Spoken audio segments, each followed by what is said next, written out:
ಎಲ್ಲರಿಗೂ ನಮಸ್ಕಾರ ರೀ. ಹೆಂಗದಿರಿ? ನಾನು ಶ್ವೇತಾ. ಜಗತ್ನ್ಯಾಗ ನಡೆದಿರೋ ಸುದ್ದಿನ ನಮ್ಮ ಉತ್ತರ ಕರ್ನಾಟಕ ಭಾಷೆದಾಗ ಹೇಳಲಿಕ್ ಬಂದೀನಿ. ಮಸ್ತ್ ಚಾ ಕುಡ್ಕೋತ ಖಡಕ್ ಮಿರ್ಚಿ ಮಂಡಕ್ಕಿ ನೋಡ್ರಿ. ನೋಡಿ ಸುಮ್ಕುಂದ್ರ ಬೇಡ್ರಿ. ಮತ್ತ ನಮ್ಮೆಲ್ಲಾ ವಿಡಿಯೋಸ್ಗಳನ್ನ ಲೈಕ್ ಮಾಡ್ರಿ. ನಿಮ್ಗೇನ್ ಅನ್ನಿಸ್ತದ ಕಮೆಂಟ್ ಮಾಡ್ರಿ.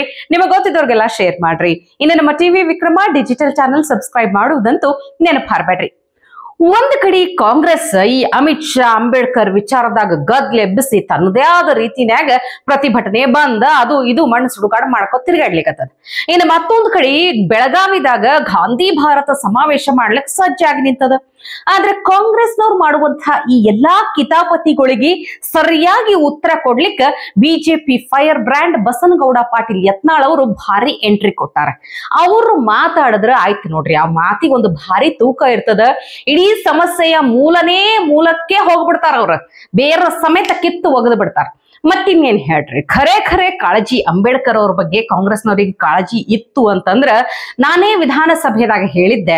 ಬೆಳಗಾವಿದಾಗ ಗಾಂಧಿ ಬಂದಿದ್ದನ್ನ ಶತಮಾನೋತ್ಸವವನ್ನ ಮಾಡ್ಲಿಕ್ಕತ್ತೀರಿ, ಅದೇ ರೀತಿ ಅಂಬೇಡ್ಕರ್ ಅವರು ಬೆಳಗಾವಿಗೆ ಬಂದಿದ್ದಕ್ಕೆ ಸಾಕ್ಷಿ ಅದಾವ, ಅವರನ್ನು ಸ್ಮರಣೋತ್ಸವ ಮಾಡ್ರಲ್ಲ ಅಂತ ನಾನೇ ಹೇಳಿದ್ದೆ. ಆದ್ರೆ ಇವ್ರು ಬರೇ ಒಣ ಮಾತಾಡ್ತಾರ. ಬರೇ ಅಂಬೇಡ್ಕರ್ ಅವ್ರ ಬಗ್ಗೆ ಖರೆ ಕಾಳಜಿ ಗೌರವ ಇರುವಂತೆ ಮಾಡಿದ್ದಂದ್ರ ಮೋದಿ ಅವರು ಸಾಕಷ್ಟು ಅಂಬೇಡ್ಕರ್ ಅವ್ರನ್ನ ನೆನಪಿಟ್ಕೊಳ್ಳುವಂತ ಕೆಲಸಗಳ ಮಾಡ್ಯಾರ.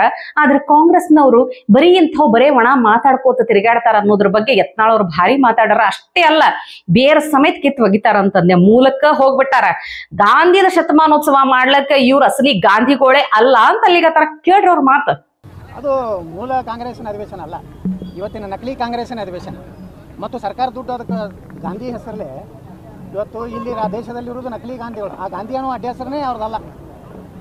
ಗಾಂಧಿ ಹೆಂಗೆ ಬತ್ತು ಅನ್ನೋದನ್ನೇ ಬಹಿರಂಗ ಪಡಿಸ್ಬೇಕು. ಅವ್ರು ಫಿರೋಜ್ ಖಾನ್ ಇದ್ದಿದ್ದು ಗಾಂಧಿ ಹೆಂಗಾಯ್ತು ಅನ್ನೋದನ್ನು ಬಹಿರಂಗ ಪಡಿಸ್ಬೇಕು ಕಾಂಗ್ರೆಸ್. ಅದಕ್ಕೆ ಯಾವುದೇ ಪಾವಿತ್ರ್ಯತೆ ಇಲ್ಲ. ನಾ ಹೇಳಿದ್ದೆ ವಿಧಾನಸಭೆಯಲ್ಲಿ, ಏನು ಗಾಂಧಿ ಬಂದು ಹೋಗಿದ್ದಕ್ಕೆ 100 ವರ್ಷ ಆಚರಣೆ ಮಾಡಕತ್ತೀರಿ. ಹಾಗೆ ನಮ್ಮ ಭಾರತ ರತ್ನ ಡಾಕ್ಟರ್ ಬಾಬಾ ಸಾಹೇಬ್ ಅಂಬೇಡ್ಕರ್ ಅವರು ಬೆಳಗಾವಿಗೆ ಬಂದು ಹೋಗ್ಯಾರ. ಚಿಕ್ಕೋಡಿಯಲ್ಲಿ 2 ದಿವಸ ಒಬ್ಬ ರೈತನ ಒಂದು ಕೇಸ್ ಸಲುವಾಗಿ ಬಂದು ವಾಸ್ತವ ಮಾಡಿ ಒಬ್ಬ ತಾಯಿ ಹೆಣ್ಮಗಳು ಅವರಿಗೆ ಅಡುಗೆ ಮಾಡಿ ಕೊಟ್ಟಂಥ ಹೆಣ್ಮಗಳು ಸಹ ಇವತ್ತು ಸಾಕ್ಷಿ ಇದ್ದಂಥ ಒಂದು ಪವಿತ್ರ ಭೂಮಿ ಬೆಳಗಾವಿ. ಅದನ್ನು ಅದೇ ಏನು ಬಾಬಾ ಸಾಹೇಬ್ ಅಂಬೇಡ್ಕರ್ ಅವ್ರದ್ದು ಸ್ಮರಣೆ ಮಾಡ್ಕೊತ ಕೆಲಸ ಮಾಡಬೇಕಾಗಿತ್ತು. ಆದ್ರೆ ನೋಡಿ, ಕೇವಲ ಗಾಂಧಿನ ಅಷ್ಟೇ ಅವರು ಸ್ಮರಣೆ ಮಾಡ್ತಾ ಇದ್ದಾರೆ, ಅಂಬೇಡ್ಕರ್ ಅವ್ರನ್ನ ಸ್ಮರಣೆ ಮಾಡ್ತಾರೆ. ಇದು ನೋಡಿ ಅವ್ರು ಅಂಬೇಡ್ಕರ್ ದ್ರೋಹ ಅನ್ನೋದಕ್ಕೆ ತಾಜಾ ಉದಾಹರಣೆ ಬೆಳಗಾವಿ. ದಲಿತರನ್ನ ಇಷ್ಟೇ ವಿನಂತಿ ಮಾಡ್ಕೋತೀನಿ, ಕಾಂಗ್ರೆಸ್ನವರು ನಿಮ್ಗೆ ಹೇಳಕತ್ತಾರೆ ಏನು ಅಮಿತ್ ಶಾ ಅವರ ಹೇಳಿಕೆನ ಕಟ್ ಮಾಡಿ ತಮ್ಗೆ ಹೆಂಗೆ ಬೇಕಂಗೆ ಅದನ್ನು ಉಪಯೋಗ ಮಾಡ್ಲಕತ್ತಾರೆ. ಹಾಗಾದರೆ ಕಾಂಗ್ರೆಸ್ನ ನಾನು ಕೇಳಕ್ಕೆ ಬಯಸ್ತಾ ಇದ್ದೀನಿ, ಬಾಬಾ ಸಾಹೇಬ್ ಅಂಬೇಡ್ಕರ್ ಅವ್ರಿಗೆ ಬಾಂದ್ರಾದಲ್ಲಿ ದಾದರ್ದಲ್ಲಿ 2 ಸಲ ಸೋಲಿಸಿದವರು ಯಾರು? ಬಾಬಾ ಸಾಹೇಬ್ ಅಂಬೇಡ್ಕರ್ ಅವರು ಕೆಲವೊಂದು ಕಾನೂನುಗಳನ್ನು ತಿದ್ದುಪಡಿ ಮಾಡಬೇಕಂದಾಗ ಸಹಕಾರ ಕೊಡದೆ ಜವಾಹರ್ಲಾಲ್ ನೆಹರು ಎಷ್ಟು ಉದ್ದಟತನದಿಂದ ಮಾತಾಡ್ಯಾರ ಅಂದರೆ, ಬಾಬಾ ಸಾಹೇಬ್ ಅಂಬೇಡ್ಕರ್ ಅವರು ರಾಜೀನಾಮೆ ಕೊಟ್ಟರೆ ನಮಗೇನೂ ಆಗೋದಿಲ್ಲ ಅನ್ನುವಂಥ ದುರಂಕಾರದಿಂದ ಮಾತಾಡಿದಂಥವ್ರು ಯಾರು? ಜವಾಹರ್ಲಾಲ್ ನೆಹರು. ಬಾಬಾ ಸಾಹೇಬ್ ಅಂಬೇಡ್ಕರ್ ಅವರ ದೆಹಲಿಯಲ್ಲಿ ಅವರು ನಿಧನರಾದಾಗ ಅವರಿಗೆ ಒಂದು 10x10 ಜಾಗ ಕೊಡಲಾರ್ದವ್ರು ಯಾರು? ಕಾಂಗ್ರೆಸ್ನವರು. ಬಾಬಾ ಸಾಹೇಬ್ ಅಂಬೇಡ್ಕರ್ ಅವರು ನಮ್ಮ BJPಯ ಬೆಂಬಲಿತ ವಾಜಪೇಯಿ ಅದ್ವಾನಿಯವರು ಕೇಂದ್ರ ಮಂತ್ರಿ ಆದಾಗ ಭಾರತ ರತ್ನ ಕೊಟ್ಟರು. ನಾವು ಕೊಟ್ಟೆವು ಭಾರತ ರತ್ನ. ನೆಹರುಗೂ ಯಾರು ಕೊಟ್ಟಿರಲಿಲ್ಲ, ನೆಹರು ಸ್ವಂತ ತಾನೇ ತೊಗೊಂಡ. ಇಂದಿರಾ ಗಾಂಧಿಗೆ ಯಾರು ಕೊಟ್ಟಿರಲಿಲ್ಲ, ಇಂದಿರಾ ಗಾಂಧಿ ತಾನೇ ತೊಗೊಂಡಳು. ಅಲ್ಲಿಂದ ರಾಜೀವ್ ಗಾಂಧಿ ಇವರೆಲ್ಲ ಭಾರತ ರತ್ನ ತಾವೇ ತೊಗೊಂಡ್ರು. ಆದರೆ ಬಾಬಾ ಸಾಹೇಬ್ ಅಂಬೇಡ್ಕರ್ ಇವತ್ತು ಭಾರತ ರತ್ನ ಕೊಡಲಿಲ್ಲ.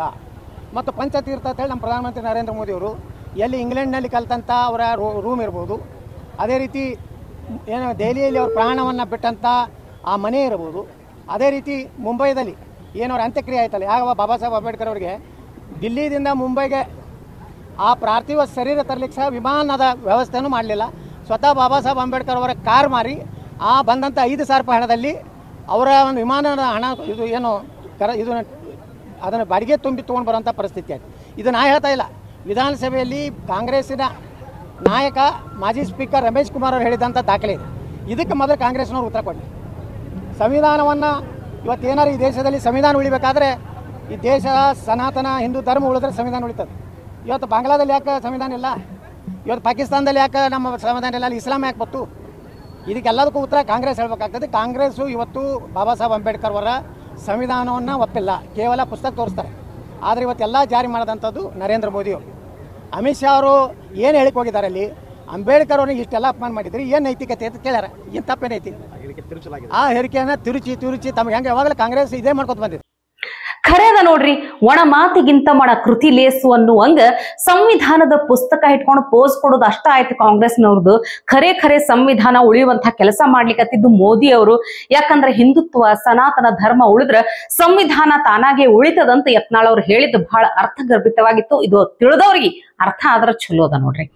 ಇನ್ನ ಸಿಟಿ ರವಿ ಬಂಧನ ಪ್ರಕರಣಕ್ಕೆ ಸಂಬಂಧಪಟ್ಟಂಗ ಇವತ್ತು ಭಾರಿ ಮಹತ್ವದ ಬೆಳವಣಿಗೆ ಆಗೈತಿ.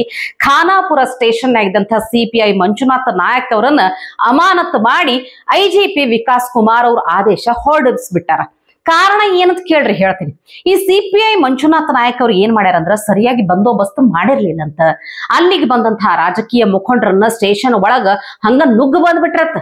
ಆ ಸ್ಟೇಷನ್ ಒಳಗ ಗದ್ದಲದ ವಾತಾವರಣ ನಿರ್ಮಾಣ ಆಯ್ತದ. ರಾಜಕೀಯ ಮುಖಂಡರನ್ನ ತಡೆಯುವುದ್ರಾಗ ಈ ಒಂದು ಮಂಜುನಾಥ ನಾಯಕ್ ಅವರು ವಿಫಲರಾಗ್ಯಾರಂತ. ಹಿಂಗಾಗಿ ಅವ್ರಿಗೆ ಅಮಾನತ್ ಮಾಡ್ತೀವಿ. ಅಷ್ಟೇ ಅಲ್ಲ, ಮೇಲಾಧಿಕಾರಿಗಳ ಆದೇಶ ಉಲ್ಲಂಘನೆ ಮಾಡ್ಯಾರ, ಕರ್ತವ್ಯ ಲೋಪ ಆಗ್ಯದ, ಬೇಜವಾಬ್ದಾರಿತನೂ ತೋರ್ಸ್ಯಾರ ಅಂತ ಹೇಳಿ ಅವ್ರನ್ನ ಪಟ್ಟಂತ ಅಮಾನತ್ ಮಾಡ್ಬೇಕಂತ ಆದೇಶ ಹೊರಡಿಸ್ಯಾರ. ಆದ್ರೆ ಇಲ್ಲಿ ವಿಷಯ ಅಂದ್ರ ಎಲ್ಲರೂ ದೊಡ್ಡ ಅಧಿಕಾರಿಗಳು ಎಲ್ಲರೂ ಕೂಡೇ ಈ ಒಂದು ನಿರ್ಧಾರ ಮಾಡ್ಯಾರ.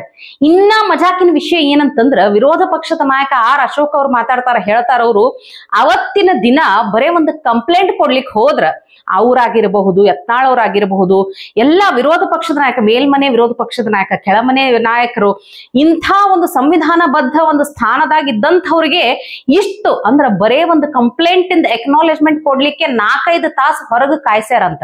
ಇವ್ರಿಗೆ ಒಳಗೇ ಬಿಟ್ಟಿಲ್ಲ. ಇವ್ರು ಇಂಥ ಕಾರಣ ಇಟ್ಕೊಂಡು ಇವ್ರ ಮಂಜುನಾಥ ನಾಯಕ್ ಅವರನ್ನ ಅಮಾನತು ಮಾಡ್ತಾರಂದ್ರ ಹೆಂಗಿರ್ಬೇಕು ನೋಡ್ರಿ ಸರ್ಕಾರದ ನಡೆ. ನಿನ್ನೆ ಸಿಟಿ ಅವರು ಹೇಳಿದ್ದಕ್ಕೂ ಅಂದ್ರ ಒಂದು CID ತನಿಖೆ ಆಗ್ಬೇಕಂದ್ರೂ ನಿಷ್ಪಕ್ಷಪಾತವಾಗಿ ಟ್ರಾನ್ಸ್ಪರೆಂಟ್ ಆಗಿ ತನಿಖೆ ಆಗಬೇಕು ಅಂತ ಹೇಳಿದ ಮಾತಿಗೂ ಇವತ್ತು ಕಾಂಗ್ರೆಸ್ ಸರ್ಕಾರ ತಗೊಂಡಂತ ನಿರ್ಧಾರ ಹೆಂಗದ. ಇಂಥವೆಲ್ಲ ಬೆಳವಣಿಗೆ ಆದ್ರ ಇಲ್ಲಿ ಯಾವ ರೀತಿ ತನಿಖೆ ಆಗ್ತದ, ಏನೆಲ್ಲ ಇನ್ನು ಮುಂದೆ ಏನೇನೆಲ್ಲ ಕಾದದಂತ ಒಂದು ಕ್ಲೂ ಸಿಕ್ಕಿರ್ತದ, ಸೂಚನೆ ಸಿಕ್ಕಿರ್ತದ. ಆರ್ ಅಶೋಕ್ ಅವ್ರು ಹೇಳಿದ್ ಕೇಳ್ರಿ ಒಂದ್ಸಲ. ಸರ್ಕಾರ ಒಂದ್ ರೀತಿ ಹುಚ್ಚರ ಸಂತೆ ಆಗಿದ್ರೆ ಪೊಲೀಸ್ ಸ್ಟೇಷನ್ಗಳು ಒಂದ್ ರೀತಿ ಬುದ್ಧಿ ಇಲ್ಲದ ಇಲಾಖೆಯಾಗಿ ವರ್ತಿಸ್ತಾ ಇದೆ. ನಾವು ಹೋಗಿದ್ದು ಸಿಟಿ ರವಿ ಅವರ ಮೇಲೆ ಸುಮಾರು 40-50 ಜನ ಏನು ಹಲ್ಲೆ ಮಾಡಿದ್ರು, ಅವ್ರನ್ನ ಕೊಲೆ ಮಾಡುವಂಥ ಪ್ರಯತ್ನ ಮಾಡಿದ್ರು. ಅದಕ್ಕೆ ಸಂಬಂಧಪಟ್ಟಂತೆ ಇದರಲ್ಲಿ ಮಂತ್ರಿಗಳ ಪಾತ್ರ ಇದೆ ಮತ್ತು ಯಾರು ಅವರ PA ಅವರ ಹೆಸರನ್ನ ಮೆನ್ಷನ್ ಮಾಡಿ ನಾವು ಆ ಸ್ಟೇಷನ್ಗೆ ಹೋಗಿ ಅಲ್ಲೇ ಕೂತು ಕಂಪ್ಲೇಂಟ್ ಬರೆದು 15 ನಿಮಿಷ ಕಂಪ್ಲೇಂಟ್ ಬರೆದು ಕಂಪ್ಲೇಂಟನ್ನು ಅದೇ ಸ್ಟೇಷನಲ್ಲಿ ತಗೊಂಡೋಗಿ ಕೊಟ್ಟು ಇದನ್ನು 0 ಕಂಪ್ಲೇಂಟ್ ಆಗಿ FIR ಮಾಡಬೇಕು ಅಂತೇಳಿ ನಾವು ಅಲ್ಲಿ ಪೊಲೀಸ್ ಸ್ಟೇಷನ್ಗೆ ಆಗ್ರಹವನ್ನು ಮಾಡಿದಿರಿ. ಅವರು ಮೊದಲು ರೆಫ್ಯೂಸ್ ಮಾಡಿದ್ರು, ನಾವು ಕಂಪ್ಲೇಂಟ್ ತಗೊಳಲ್ಲ ಅಂತೇಳಿ. ನಾವು ಕೇಳಿದ್ರೆ ಅವ್ರದ್ದು ಹೆಂಗೆ ತಗೊಂಡ್ರಿ ಅಂತ. ಅವ್ರದ್ದು ಯಾವ ಸ್ಟೇಷನಲ್ಲಿ ಕೊಡಬೇಕಾಯಿತು, ಈ ಸ್ಟೇಷನಲ್ಲಿ ಯಾಕೆ ತಂದು ಇಟ್ಟಿದ್ದೀರಾ, ಇವೆಲ್ಲ ಪ್ರಶ್ನೆ ಆಯಿತು. ಆಮೇಲೆ ಅವರು ಅದನ್ನು ಕಂಪ್ಲೇಂಟನ್ನು ಅಕ್ನಾಲೇಜ್ಮೆಂಟ್ ಕೊಡೋಕ್ಕೆ 5 ಗಂಟೆಗಳಾದ ಮೇಲೆ ಒಪ್ಕೊಂಡ್ರು. ನಮ್ಗೆ 5 ಅವರ್ ವಿರೋಧ ಪಕ್ಷದ ನಾಯಕರನ್ನ, ಮೇಲ್ಮನೆ ಮತ್ತು ಕೆಳಮನೆ ವಿರೋಧ ಪಕ್ಷದ ನಾಯಕರನ್ನ, ನಮ್ಮನ್ನ 5 ಗಂಟೆಗಳ ಕಾಯ್ಲ ಈ ರಾಜಕೀಯ ಅಂತ ಬಂದಾಗ ಒಂದು ಪಕ್ಷದಾಗಿದ್ದವರು ಮತ್ತೊಂದು ಪಕ್ಷದವ್ರು ಏನೇ ಮಾಡಿದ್ರು ತಪ್ಪು, ಏನೇ ಮಾಡಿದ್ರು ಕೆಟ್ಟ ಅಂತ ಹೇಳಿ ಬೈಕೊಂತ ಇರ್ತಾರ. ವಿರೋಧ ಪಕ್ಷದಾಗ ಅದೀವಿ ಅನ್ನೋ ಕಾರಣಕ್ಕ ಆಡಳಿತ ಪಕ್ಷದವ್ರು ಏನ್ ಮಾಡಿದ್ರು ವಿರೋಧ ಮಾಡ್ಕೋತೇ ಬರ್ತಾರ. ಇದು ಅಂತೂ ಈಗೀಗ ರಾಜಕೀಯದಾಗ ಹೆಚ್ಚಾಗದ್ ಬಿಡ್ರಿ. ಆದ್ರೆ ಒಬ್ಬ ವ್ಯಕ್ತಿ ಮಾಡಿದ ಕೆಲಸನ್ನ ನೋಡ್ಬೇಕು ಅಂತಂದ್ರ ಪಕ್ಷದ ದೃಷ್ಟಿಯಿಂದ ನೋಡಬಾರದು, ವ್ಯಕ್ತಿಗತವಾಗಿ ನೋಡಿದ್ರು ಅಂದ್ರ ಅವ್ರು ಮಾಡೋದು ಕೆಲವೊಂದನ್ನ ಒಪ್ಕೊಳ್ಬೇಕಂದ್ರ ಅದು ಸುಲಭದ ಮಾತಲ್ಲ, ಅಷ್ಟು ಸರಳವಾಗಿ ಒಪ್ಕೊಳಕ್ ಆಗುದಿಲ್ಲ.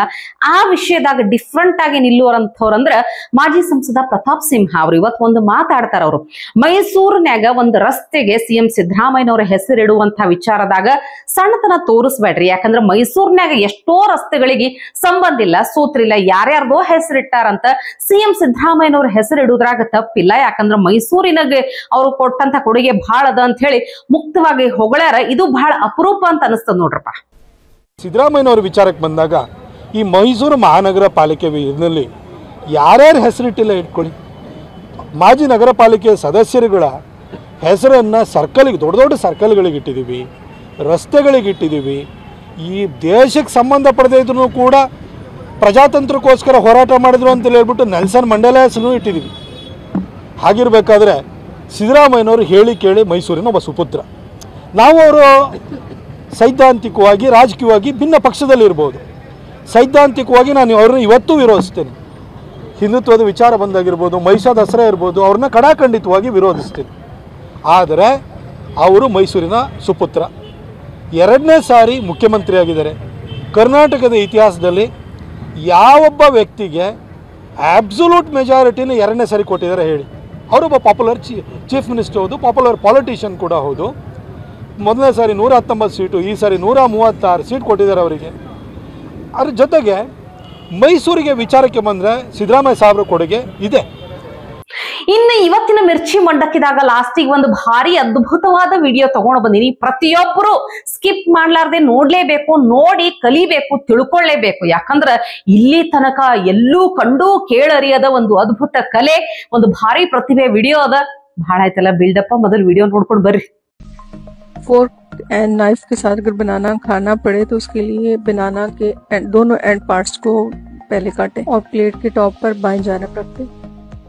अब बनाना के बैक साइड पर स्लिट लगाएं और एक स्लिट इसकी फ्रंट साइड पे लगाएं और टॉप पार्ट जो है उसको साइड पर रख दें.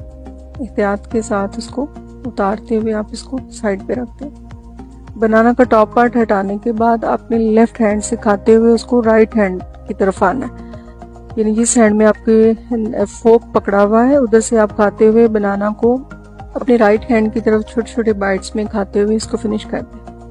Thank you for watching the video. ಯಪ್ಪಾ ದೇವ್ರೆ, ಸೋಷಿಯಲ್ ಮೀಡಿಯಾ ಅನ್ನೋದು ಎಲ್ಲೆಲ್ಲಿ ಹೋಗ್ಲಿಕ್ಕತ್ತದ ನೋಡ್ರಿ, ನೀವ ವಿಚಾರ ಮಾಡ್ರಿ. ಅಲ್ಲ, ಒಂದು ಸಿಂಪಲ್ ಆಗಿ ಒಂದು ಬಾಳೆಹಣ್ಣು ತಿನ್ನೋ ವಿಡಿಯೋ ಹೆಂಗ ತಿನ್ಬೇಕಂತ ಇರೋ ಬರೋ ಒಂದು ಪ್ಲೇಟ್ ಮ್ಯಾಲ ಚಮಚ, ನೈಫ್, ಫೋರ್ಕ್ ಏನೇನು ತಗೊಂಡು ಇಂಥ ಪರಿ ವಿವರಣೆ ಕೊಡ್ಲಿಕ್ಕತ್ತಾರ ಅಂದ್ರ ತಿಳ್ಕೋರಿ ನೀವು. ಇದೇನು ಕಡ್ಡಿ ಹೋಗಿ ಗುಡ್ಡ ಮಾಡೋದ ಅಥವಾ ಸಿಂಪಲ್ ಆಗಿರುವಂಥದ್ದು, ಸರಳವಾಗಿರುವಂಥದ್ದು ಹೆಂಗ್ ಕಾಂಪ್ಲಿಕೇಟ್ ಮಾಡ್ಕೋಬಹುದು ಅಥವಾ ತೋರಿಸ್ಲಿಕ್ಕತ್ತಾರೋ ಏನೋ ಗೊತ್ತಿಲ್ಲ. ಎಲ್ಲೆಲ್ಲಿಂದ ಬರ್ತಾರೋ ಏನೋ ಇಂಥ ಪ್ರತಿಭೆಗಳು. ಇಂಥ ಪ್ರತಿಭೆಗಳ ಬಗ್ಗೆ ನಿಮ್ಮ ಅನಿಸಿಕೆ ಏನಂತ ಕಮೆಂಟ್ ಮಾಡಿ ತಿಳಿಸ್ರಲ್ಲ. ಇವತ್ತಿಗೆ ಸುದ್ದಿ ಸಾಕಲ್ಲ, ನಾಳೆ ಇಂಥವೇ ಮತ್ತೊಂದಷ್ಟು ಸುದ್ದಿ ತರ್ತೀನಿ. ಚಹಾ ಇಟ್ಕೊಂಡು ಮಿರ್ಚಿ ಮಂಡಕ್ಕಿ ನೋಡ್ಲಿಕ್ಕೆ ಕಾಯ್ಕೊಂಡಿರಿ. ಟಿವಿ ವಿಕ್ರಮ, ದೇಶ ನಿಮ್ಮ ಕೈಯಲ್ಲಿ. ಈ ಕಾರ್ಯಕ್ರಮ ನಿಮಗೆ ಇಷ್ಟ ಆಗಿದ್ದಲ್ಲಿ ಲೈಕ್, ಶೇರ್ ಹಾಗೂ ಕಮೆಂಟ್ ಮಾಡಿ. ಟಿವಿ ವಿಕ್ರಮದ ಕಾರ್ಯಕ್ರಮಗಳನ್ನು ನಿರಂತರವಾಗಿ ವೀಕ್ಷಿಸಲು ಸಬ್ಸ್ಕ್ರೈಬ್ ಮಾಡಿ, ಬೆಲ್ ಐಕನ್ ಒತ್ತಿ.